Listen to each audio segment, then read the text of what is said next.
Hello, I'm showing you this building because it's called Crystal Towers in Winston-Salem, North Carolina. They had so much stuff going on in the building that me and my family member had to move out.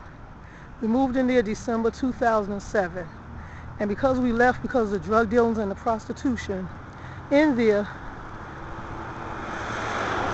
that we did not get our deposit back, which was $150. And also the manager, Scott, he lied on our paperwork and said that we were leaving because it was too small.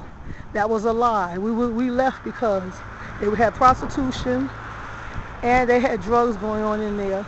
And this is supposed to be a building for senior citizens and disabled people.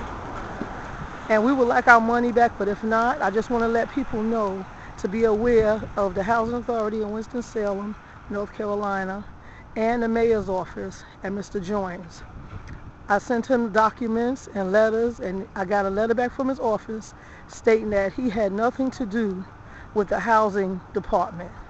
So I wonder, if he's the mayor, what is it that he is in charge of? There are other people who are afraid to speak out. There are people also who live there who pay no rent. This is not fair to everyone, and we're struggling enough here.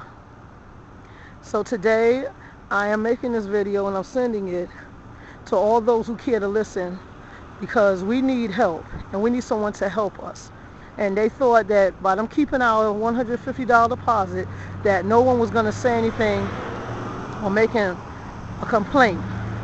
But this is a complaint to watch out, and that whoever has to leave because of drug activity or prostitution in a building that's supposed to be safe, we should be able to get our money back. Thank you very much for listening.